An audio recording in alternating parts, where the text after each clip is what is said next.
Okay, got it. Okay, it's going on. Yay. Okay. All set? Yay. Cool. I don't see it on your page, but maybe I'm looking in the wrong place. Okay. I might just be starting now. Sounds good. Yeah, it's live streaming. So Okay. Awesome. perfect. Good Well, morning. hi. Hi. Hocheiser, founder of Flow and Grow Kids Yoga. And I'm here with Dr. Paola Granados-Radlick, who is a psychologist focusing on adolescents and college age. Is that right? Yeah, I, that's exactly right. yeah, and I discovered her because our mutual friend, Evan Rabin, who is the founder of Premier Chess, connected us. And I wasn't able to attend Paola's workshop, but really wanted to chat with her. We have a lot in common, including the fact we both do Spanish and English language programming, and we're focused on resilience. So welcome. I'm so glad you're here. Would you tell us a little bit about yourself? Definitely. Well, thank you for figuring this out together. I'm excited that we get to have this chat. So like you were saying, I'm a licensed clinical psychologist, and I specialize right now in like older adolescents and young adults. And the biggest thing that I'm working on right now is really helping young people learn how to navigate life and learn how to eventually adult at some point, which is so difficult for most people, I want to say. So And why is it so hard is because many of us haven't learned the tools to really cope effectively with our emotions. So that's kind of what we're going to be talking about today, right? it is. And actually, I've heard an interesting definition of adolescence I wanted to run by you because I actually heard that you're an adolescent as long as you are still living at home or dependent, and that until you reach independence, you're technically not categorized, at least in the psychology world, as an adult. And so for many of us, we reach that point later and later than our parents and our grandparents because of the economy and other factors. And in the past 20 years, I've learned that children are having later first sexual experiences and things of that nature. So it's like they're growing up slower, and there's some benefit to that. Simultaneously, because of all the extra support from home, there might be some more challenges, and there's very little explicit education about emotional intelligence. I mean, it's becoming prevalent now. Mm-hmm. I've watched that happen over the last, say, 10 years, but I work with little ones, so I'm of course seeing that as the culture wakes up to that. So it's very interesting to find out that this is the age that is struggling with those skill sets, because it makes perfect sense, because they haven't been actually tasked with having to be independent because they're not actually financially able to. So they're missing some of those rites of passage that would create that opportunity. I think that obvious opportunity, that natural opportunity. So they're needing to create it with you. Exactly. You Yeah. just said a lot of wonderful things. And I think the hope is that these younger generations, because I think it is talked about more, and there is an increase in awareness in terms of the need for emotional intelligence, just education in general across the board, that younger people will have more access to that. And there's still, right, this large chunk of the population that's sort of in limbo and that actually don't have as many resources unless they're unless they're in college or they have just more financial means where they can seek that support out. Well, and even if you're in college, you need to have the motivation and the self-awareness to seek it out. I think as a Exactly. college student in my 20s and or like late teens, I didn't look for outside. I mean, I stumbled into yoga, which was Mm-hmm. great, but I didn't Yeah. really look for outside help. I just kind of handled it, and not well. I think a lot of us handle it not well. So it is an Yeah. interesting to create awareness that there are resources, and it can be people like you and practices like yours, and how to get the kids aware, like first to know themselves well enough to say, hey, I think I could use some help becoming a grown-up. What are the steps to that? And we look Mm-hmm. a lot of anger when I meet I work with a lot of young people that go through my trainings, and I mentor them. Yeah. And there's a lot of like anger that their parents didn't somehow teach this to them. And I Yes. don't think their parents were prepared, because the world has changed really quickly. And Mm-hmm. also parenting from their so the grandparents of the, like, say 20 somethings were much more hands off and the kids figured it out. And now there's this entire expectation of parenting to be this ongoing, lifelong relationship, whereas before there was a relationship, but maybe not as much expected from that. Oh, absolutely. So I want to touch on a couple things that you said. So one thing is sort of like the anger around not feeling like fully equipped to just handle life. And I think it's really fair in the sense that we can be angry and it's still on us. It's still our responsibility, right, to still figure it out. And it's not on anybody else. And I think that's probably one of the hardest hurdles to overcome, right? Like for you, it may have been thankfully through yoga, or for somebody else, it may be through therapy, like you were saying, or through really supportive mentors, could be another way. And it is really challenging for people who I think are, just a couple generations under us. There's been so much hand holding that as a result of that, unfortunately, you are left without these life skills of like pure survival. And that's scary. It's an interesting thing that there's anger, but then the need to take on accountability, because I think when anger happens, the natural response is to place blame outward. And because that's our natural response, and in the unobserved mind and in the mind that's just sort of left to do what it will, that'll be the automatic place we go. And I think that's really not helpful, because if there's a pause, that mindful pause, whether it's with and I believe in therapy too. I've been in and out of therapy for many years. I think it's helpful and something that you can do regularly, or you can do sporadically if you have a relationship with somebody, and you're in a good, more or less good place. That I think there might be a misconception that you have to go to every single week. And I think sometimes that works, but I can just text my therapist and say, hey, and then maybe we'll book something. But the ability to look at that anger and say, I notice you anger, and what can I do? Rather than, this is something my parents are responsible for because they are doing so much. So we just maybe assume they should also do the growing up for us. Oh my gosh. Yeah. I think we should like frame that quote that you just said, right? With this awareness and this taking of responsibility comes a sense of empowerment. And I think that's what I want for our young people to learn. And I know that it's been a roller coaster for myself, just kind of like what you were just describing. I practice what I preach, right? I still see a therapist, and it's these booster sessions that you were talking about of like really continuing to explore in a very, kind of cliche manner, saying like, we're all going to continue growing and we need to do the work in order to feel effective.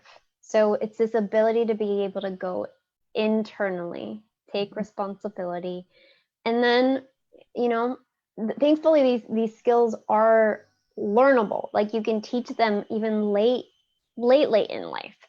So I think that's the good news. I guess what I want to say to also. Therapist, she's still like, hey, fill out this worksheet about your anger. And it's always, actionable. I think it's really helpful. And so often it's aligned with or overlapping with the things I'm already, first of all, teaching my trainees, because I do children's yoga teacher training. And we always, just like you're saying, we walk the walk. So we have to have personal practice as the foundation of our teaching. And right now people are like, oh my gosh, with Corona and COVID, and like, I don't have a person. So I recognize that people are really more uneasy and unsure in the future, more question mark than ever. So I actually am doing a free community service effort starting in September. And it's going to be a self-care Saturday email that my team and I have been working on to give just a free pointer every week. It'll have like a little video and a downloadable worksheet, because I think people are at a new point of loss, especially I'm imagining young adults too, because it's like, what do we do with our career? What does school look like? What do relationships look like? Everything is having to be re-examined. So with that, I think personal responsibility and dedication to practice. So we've been really working hard on trying to create this community service thing. And I also feel nervous about it because it's like when you pour so much of yourself into something, because over and over again, I've been hearing, I don't know how to do my personal practice. Nothing that worked before works now. So I do think it's kind of a time to look at what were we doing, what strategies, tools were we doing, and how could we adapt those, or what new ones might we need to add now that there's so much I mean, life was always uncertain, right? We can't expect anything to be 100% predictable, but now there's really so much less certainty. So people are, they're like, I know, we're all kind of spinning, right? yeah. I think we had gotten used to our routines, and I know a lot of people have talked about this, and I'm sure they have in the yoga community, and please correct me if I'm wrong, but that I think we were sort of blindly walking or moving in a direction in this world, and The way it was the way it was, whatever that was, and right, and kind of assuming that that's the way it should be. And so I know it's been really painful for a lot of people, and we can definitely recognize how difficult this has been, and not to send out any like toxic positivity or anything here, but I think it's important for us to also be able to see opportunity. What can we get out of this? How can we grow as a result of any situation? It's not just COVID, but any situation in our life, because that's the resilience I think that we're talking about, right?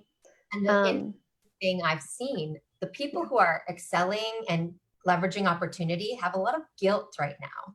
Yes. Because they feel like with the collective suffering, should I be allowed to succeed and excel? And I want to tell those people, you are a beacon of hope. You are a teacher, a leader, showing people that you can take a turn, paradigms can shift, and through your own self and your innate abilities and the things you've practiced and developed with school and therapy, you can keep going. And it might be a different direction or slightly different or completely new. But it's funny how the people who are super resilient have guilt, and the people who are having difficulty with resilience or projecting what the new future for them could be have a sense of heavy weight. That's the two things I've been like, at least within my community, hearing that more and more from, and they're not even all young adults. Some of these are people in their like younger 30s all the way up to their mid 50s. Easily. Right. Yeah. The whole span. The gamut. So absolutely. And I think one of the biggest things before resilience, and you touched upon this a little bit, is that we have to be able to be vulnerable and open to feeling these things. Because without that, right, it's fine. First comes the awareness of, oh shoot, this is happening, right? And I'm feeling something. And then within that vulnerability of allowing ourselves to truly feel what's happening comes a sense of courage and that empowerment that kind of I was talking about, and that it allows us to have a greater sense of then direction. Sometimes it gives us a sense of purpose when we allow ourselves to truly fully understand and feel. Yeah. Well, talk a little about ownership, where even taking it down to the super early childhood space, because one of my courses inside of the teacher training is yoga tools for social emotional learning. So we go over like the big emotions of early childhood, and we couple each one with a breath and a pose and a mantra. But then we ask the child to repeat and copy those tools. And then the last thing we do is we ask them to take ownership by showing us what they will do when a certain circumstance or emotion arises. And the kid may mirror back what we taught, or they may do something different. And I think the ownership is this exciting thing where a kid can like take the kind of scaffolded learning, but then make it feel like it's their own, and they're not just like regurgitating. And I think with young people, there's this need to be, and I'm talking young people like your demographic, like teens and college age, but this feeling that is coming from my authentic voice, especially like older teens and young adults. And for like that tween time, it's like, I don't know what my voice is. So I want to try it like in all these different ways. And it can be screaming or it can be from poetry, but that has been one of the most effective things I've seen with children is what will you do then? So they get to really think about it and try it out for themselves. And that hypothetical situations, it's like they're finally able to use that executive function that they're so in and out of, right? They can think, Mm-hmm. plan, imagine what I will do because we're giving them scenarios. And I think that is surprising when people are like, oh, but this is yoga and you're having this whole chat. And I think that gets you ready, that vulnerable awareness of something that is a human experience leads really well into the other parts of what we do, which is not just like 5 poses. We're really thinking about the psychology of how people work. So the psychology, it's cool because a lot of my early yoga studies had a lot of overlap with psychology. We were required to read books about yoga and psych. So Love it. it's a really nice overlap because a lot of the things that are in, like, I've had clinicians say, I learned clinical tools from your yoga training and I've never gotten my master's. And I was like, really? But it's because there's a lot of clinical people coming into my courses as well. So I'm learning from them. And I think that we bolster Right. each other really well. Well, I love your openness, first of all, to learning from other people, and it seems like you're also really modeling that for everybody else, and including the kids that you're working with. And you talked about sort of being able to, especially for kids, how important it is to really set some structure, right, around what you're teaching, and then the beauty of who they are is that then they can run with it, and then they can explore and really just thrive, I think is the biggest thing. So that's our responsibility as adults, is to create some structure with some boundaries in order to really help them grow and learn. The moment I had my aha moment. So I used to live in Boston area and I was teaching kids yoga, but I didn't realize I was a teacher's teacher at that point. And I was doing after school programming. And I worked in the area where the marathon bomber was like on the loose. So there was a shutdown. Oh my gosh. And yeah, so it was like totally wild. And in that time, obviously we missed our yoga session that week. And it was older kids, like 8 to 12, Yeah. older for me. And so what happened is we come back and we're regrouping like a week or two later. And this 11-year-old tells me she's sitting in her room terrified. And she thinks, what would Miss Lara tell me? And she started to tap into some of the tools and breathing and breath work. And I was like, oh my God, like something that was like a breakthrough moment. And I realized I also can't like do this for every single kid, which is why I really feel the calling to also teach teachers. Yeah. But that was like that responsibility you're talking about to really help them connect the dots, but not like the maybe the issue of parenting with some of our older kids where they're actually coloring the dots together for them and actually letting them connect their own dots because you've built the structure, that they are the ones going through and opening and thinking and feeling all the things and having those experiences. And we're asking them self-reflection and self-inquiry questions to get them to recognize and process, but not to say, this is what you're thinking and feeling. And I think because we're inviting it and giving experiences, there's much more likelihood that they'll actually adopt practices because they're trying it and they're having this moment to say, what was that like for me? And did it actually help? Because the ones that don't, put them in the garbage or come back to it later. And the ones that do, you put those in your pocket and take them with you. 100%. Yeah, so it goes back to, as adults, like our responsibilities to provide them with some opportunities where they can do that exploring, right? It's like exposing them to different kinds of activities, which then allows them to learn, kind of like what you're saying, whether it's through yoga, which I can't wait to learn much more about kind of what you're doing, and being able to stick with something that's difficult, I think is one of the biggest things when we talk about resilience. That what you're teaching isn't easy, right? What I'm teaching is not easy, but it's this ability to continuously practice and apply, not just in the easy moments, but in the difficult moments, which is what you described this little girl to be doing, right? And even though she was like using your voice, she eventually then internalized it for herself as a tool. So that's wonderful. One of the cool things about yoga philosophy is it kind of has something for every type of issue.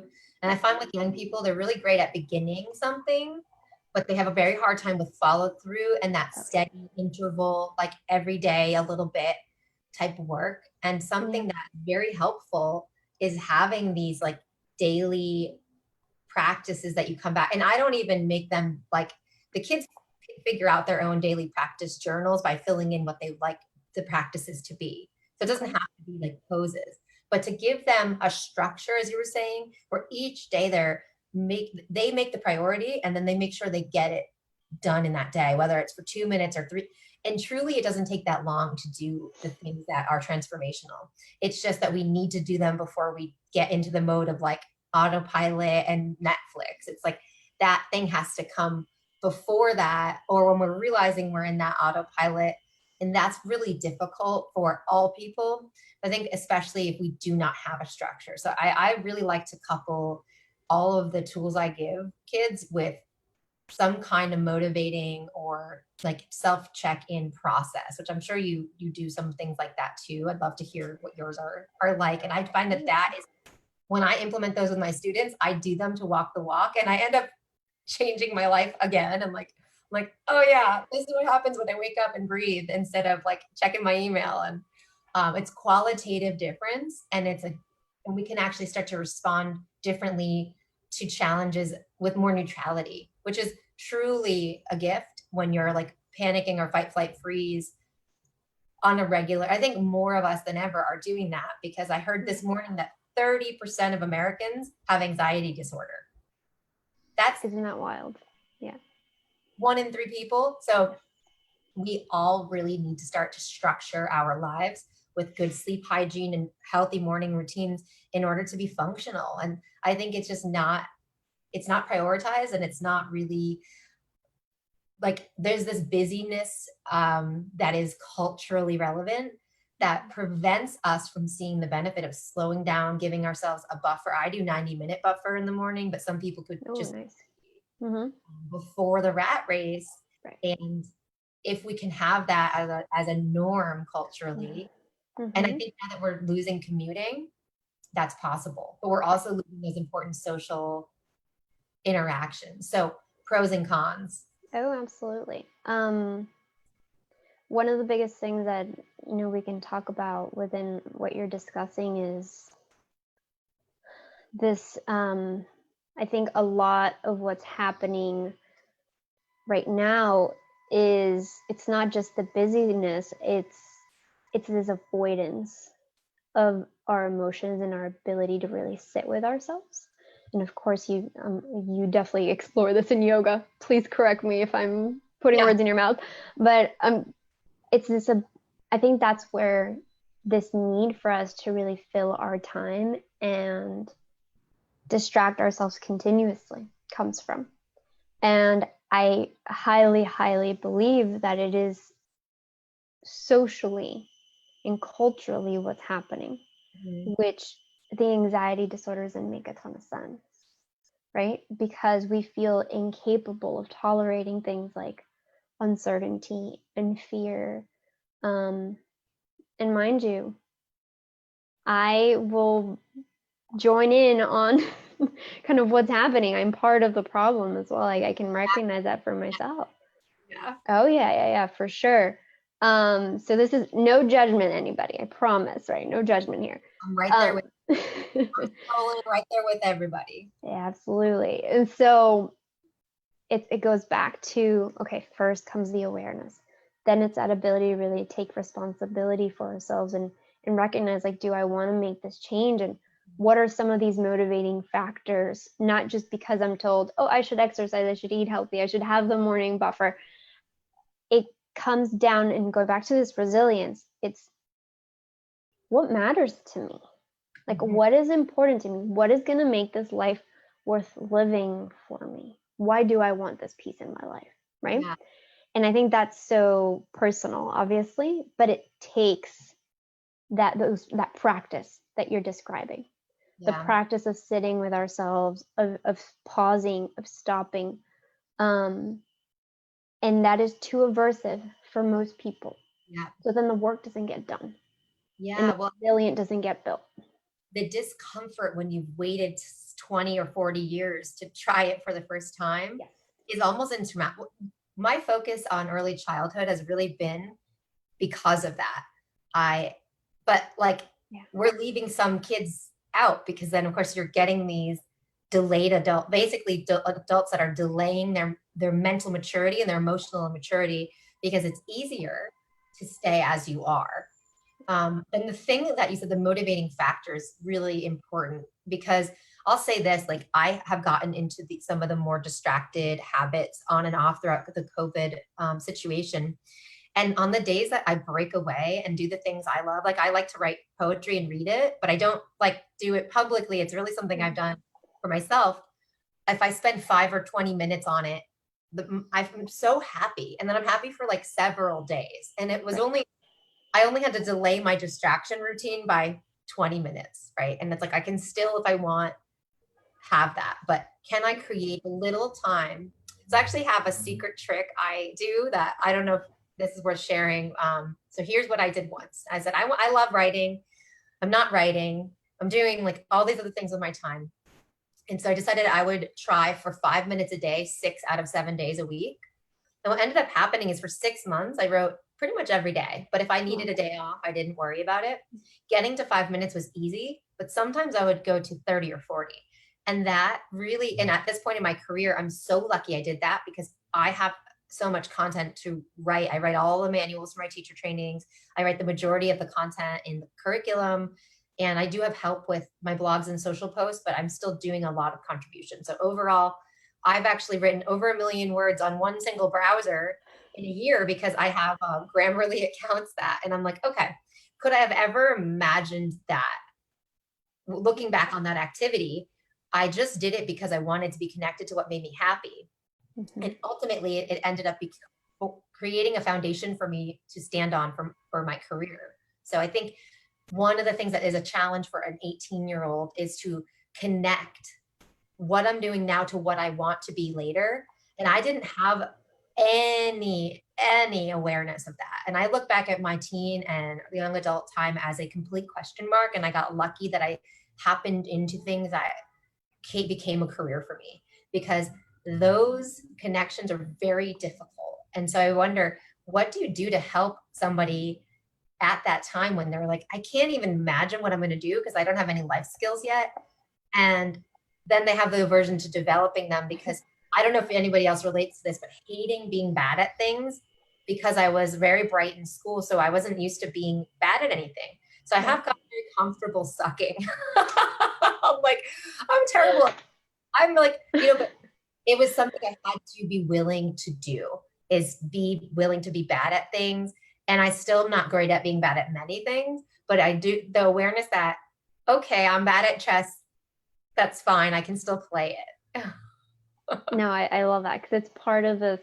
Again, I sound like a broken record, but it's part of, you're describing resilience, right? It's this ability to take risks without the expectation that you're going to be perfect. Yeah. It's doing it for the sake of, like, what's the motivation behind it? It's because you want to have fun. It's because you want to learn a new skill. It's because you want to challenge yourself. And that in itself is so powerful, right? And fine, maybe you suck, like you said. You're not great at chess. And at the same time, look at all the benefits that you got out of it. If you were just, again, when we expect perfection, the benefits are not the same. Let's say you got really, really good at doing one thing. I don't know if this has ever happened to you in your life, or whether it's even periods during like your yoga practice and stuff like that, where you got really good at doing one pose. It becomes sort of automatic, and it takes a lot of effort for it to be like a really conscious sort of enjoyment of like really enjoying every movement or whatever task that may be or skill that you've learned. So there's definitely joy and excitement, and just you get so much more out of sucking sometimes, I guess, is my long response to what you were saying. So yeah, because that's great. Not to start this and be good, but it's to go on a journey into something that matters to you or you're curious about. And just in terms of resilience, I think it, with the like late development of executive function, the ability to project, sometimes just getting kids to think about what are some of the things you could imagine yourself doing and coupling that with possible activities they could do, because it's not as easy as just going for a degree in things. So often you get the degree and then you're missing the actual tangible skills because the degree was only a part of it. And so I think with kids, it's like, okay, you want to have resilience and you want to be able to have that staying power to go after something, helping identify what the actual tasks are. I think that that can be really hard for a young, and even for like right adults, yeah. to help identify. And yes, of course, like a Google search or something could shine light, but I think sometimes we lack the clarity to like couple what the possible tools are with the future, possible future. Absolutely. And I think you described this really well earlier, which was, so how do we get there, right? You've maybe identified what you want to do and the challenging task. Now it's helping individuals learn, like, what are the baby steps? What are the steps in between so that you're feeling successful at every point in the process, which then reinforces, enhances, sweetens the deal for you, right? To be able to actually want to stick with something, even if it's hard. Well, so I have a coach, and I also coach a lot of my trainees, and also my business course, part of my 95-hour kids yoga teacher training. We do SMART goals, and it's probably pretty similar to what you're doing with the kids, is identifying a thing and making it specific and measurable and attainable and relevant and time-based. Because I know in school we got a report card and everything had a due date, and that was very motivating for me as an individual. And then it became sort of, well, who's grading me? And like, and it was very different, and still continues to be. My coach was like, what are your SMART goals? And I was like, well, I can tell you what all of my students' SMART goals are. We still have to continuously, and you said this about mentors, no matter your age, it's so important to have a mentor. And if you have the capacity, I think it's really important to be a mentor. And for young people, that is one of those things that can change their lives, is realizing they might be lost, but they can still make an impact in some way on somebody younger or in need. Truly. And that, I think, especially if you are someone, kind of what we've been describing, who has the ability to really model these skills, like we were saying, and a desire to teach, there are not enough of us out there. So I think it is a resource if people are willing to do that. I agree. Super important. Yeah. Yeah, I think I recently stumbled into mentorship because a lot of young people have come through my program and they just kind of stick around. And it's really great because they have so much value. So like, I'll just say this, young people, I'm a digital native, but I grew up at a different time. So I've always had the internet. I had an internet in third grade. I had a computer when I was a baby. But I have a 20-year-old that's teaching us how to Instagram. Like, so even though she's getting mentorship and so much out of the relationship, we also, there's a mutual beneficial thing happening there when you can actually see that, despite it feeling like, okay, yes, I know how to Instagram, but that is a skill. And if it's not done in an obsessive way, I know, because I think for some young people, there is an absolute need to put boundaries around social media. But if you know how to use social media and you can leverage that for a company and start to earn income as a young person, when you're like, I don't even know if I'm going back to school. And it's really exciting and cool to see something that just is like natural. So anything young people are very good at, one of my philosophies is to reflect that back to them, notice their strengths, and make sure they know what I see, without trying to tell them like, this is the thing you're best at, but just always acknowledging when I see something I'm proud of or impressed by. And that can really be important, because personally, I know there's things I was very good at that I didn't recognize was a career skill because it was so easy for me.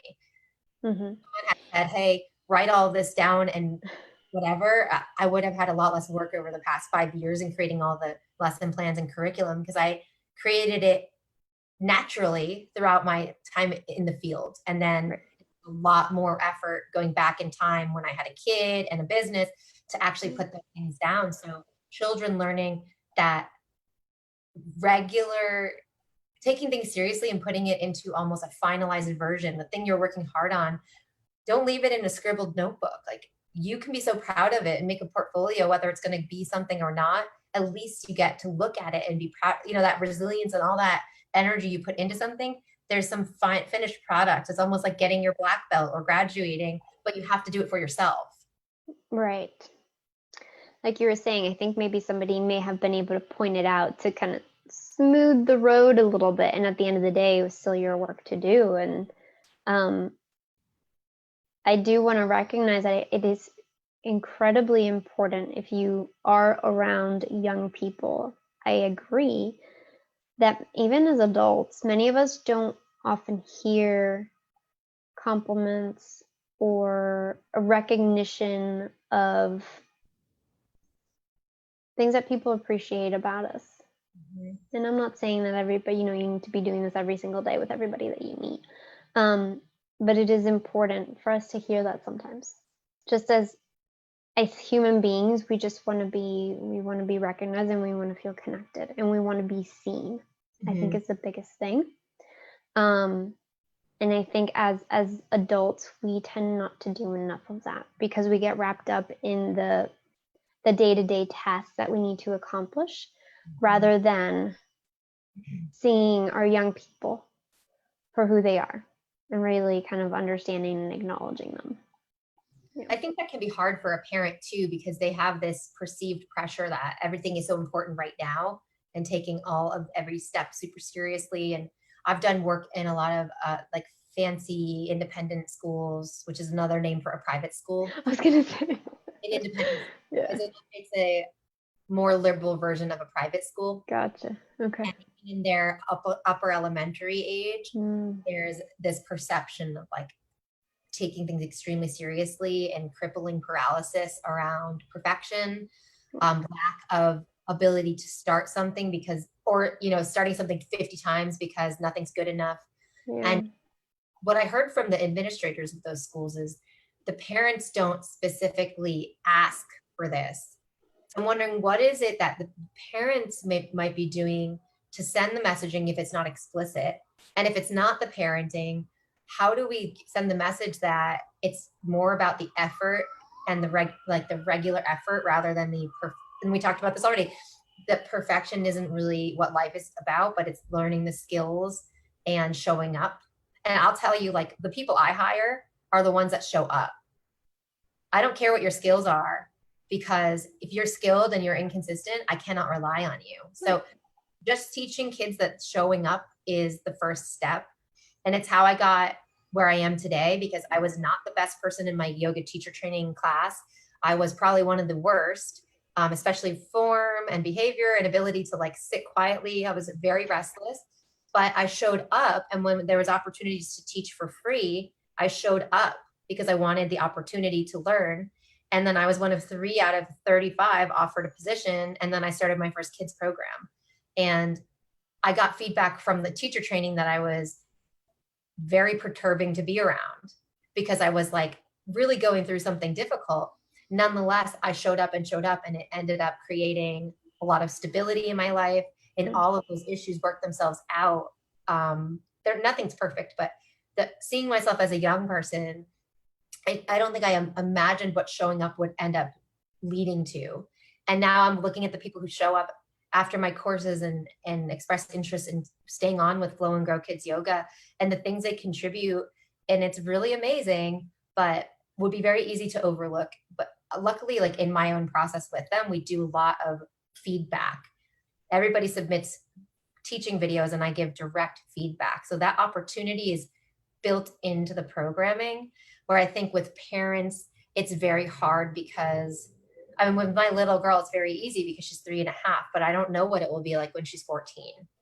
And so is there some way, and I don't know if you work with parents too, but is there some way to teach a parent this feedback loop that is really needed for a child to see when they're improving, You're smiling, so that's a big yeah.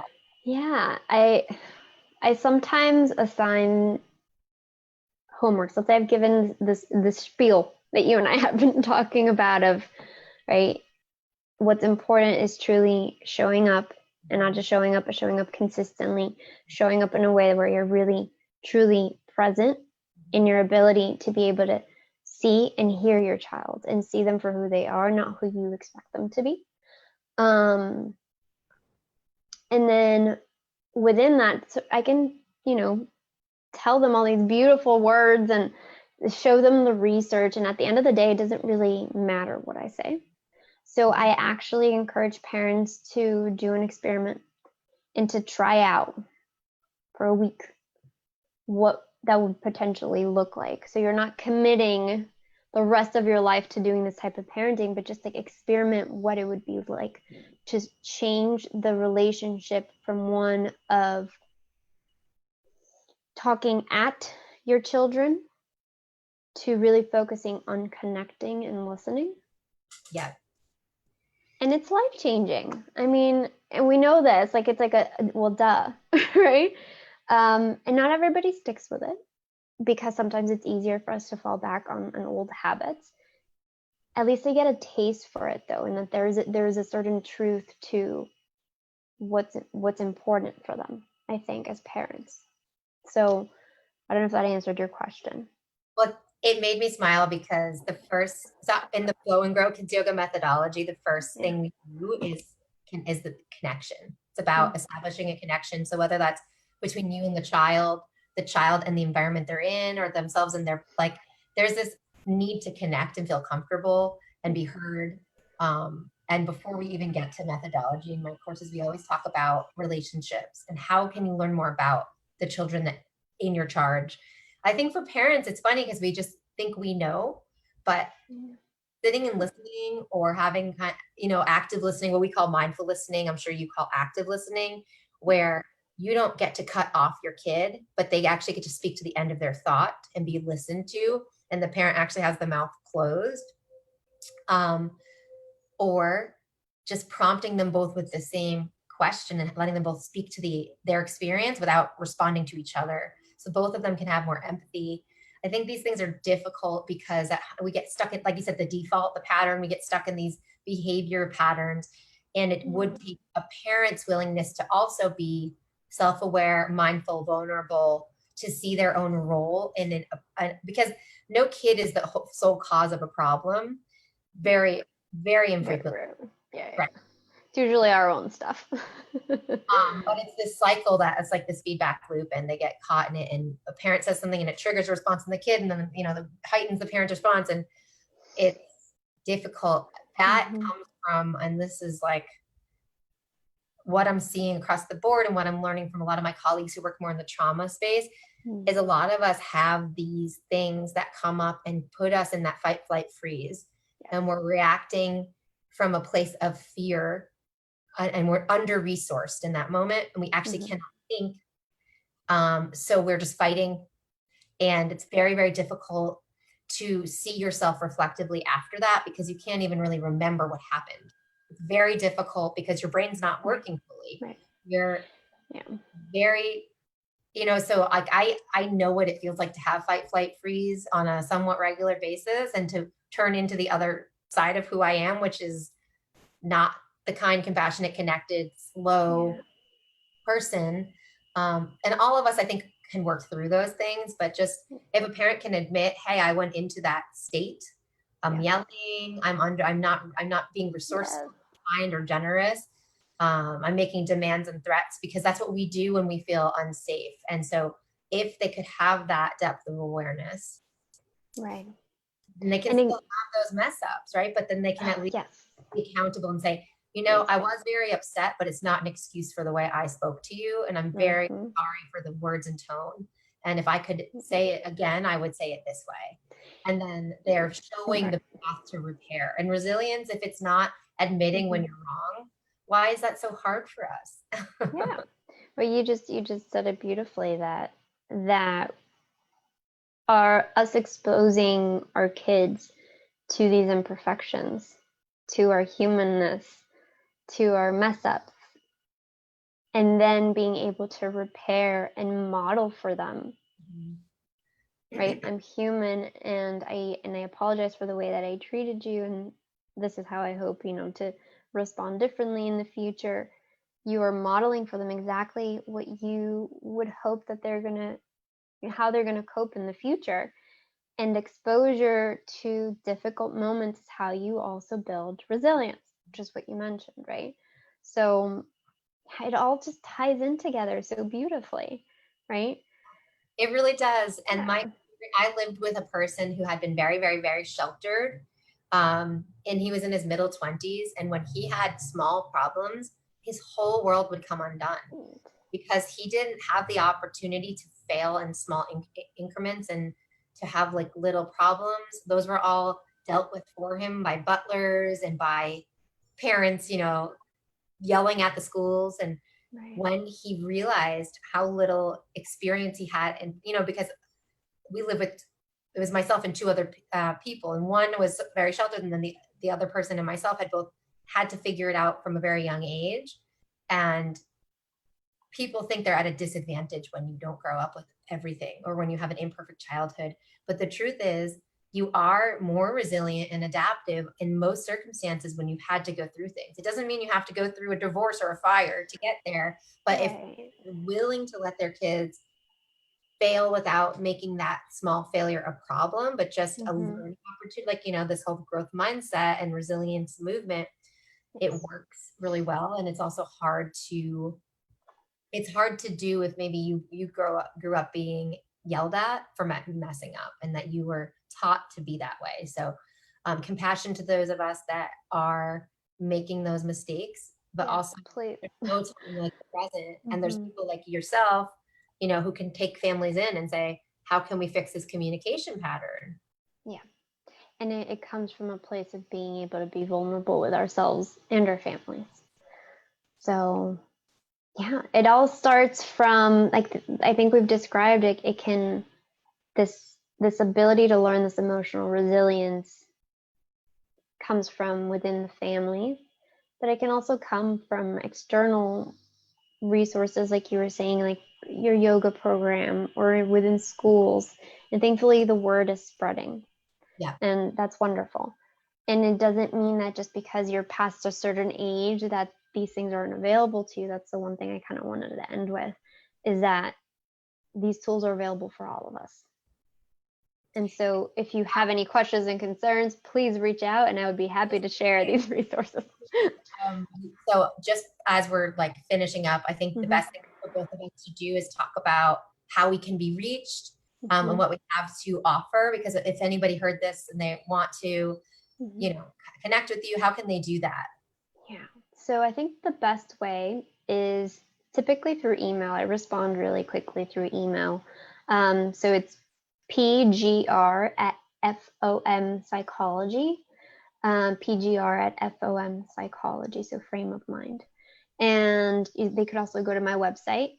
So it's psychologistmiami.com. I also have a Frame of Mind Psychology Instagram and Facebook account they could follow, and all that contact information is there if they need me. Great. And Yeah. are you accepting new clients for individual therapy? Yes, so I am currently accepting clients. The only thing that I do want to say is that because of this whole COVID situation, I am only doing telehealth right now. So the person would need to be okay with doing remote work. Yeah. Yeah. And I do see parents as well, like you were saying. So it's primarily older adolescents to young adults, and then parents who are wanting to learn how to teach these skills of resilience in their Awesome. own life. Yeah. And I am, we're in the middle of the Flow and Grow Kids Yoga 95-hour online teacher training right now. And the next one starts October 1st. And that is a career program to teach, how to actually do children's yoga in the new changing world. I've got 11 different courses that make up the whole thing. So it really is the whole range of experiences, from the foundations, early childhood and teen and tween, and the whole thing. We've got a business portion of that. So if you're wanting to know what to do now, how you teach differently for schools. So there's 11 courses that make up the whole thing. It's very personal group. We meet only online, so anybody in the world could take it. It's Tuesdays and Thursday evenings, starting October 1st. And if you're interested in specific courses, I've still got some modules running from the summertime, so feel free to look at those. My team is doing a partnership with KidPass. So if you want to practice with us, we've got tons of classes there on our KidPass profile. And yeah, we're still doing school programming, but just as you said, like all of ours is virtual only. We are not actually sending anyone on site. If you're looking for on-site yoga instruction, I will refer you to one of our great partners. And I wanted to just take a moment to thank Evan Raven, who is the CEO of Premier Chess, for connecting the two of us. Yes. And I'm really glad we got to do that. And then when we get off, I'll make sure that you get the link to the Facebook video. And thank you so much. Thank you so much for your time. It's a pleasure. Take care. Thank you. Bye.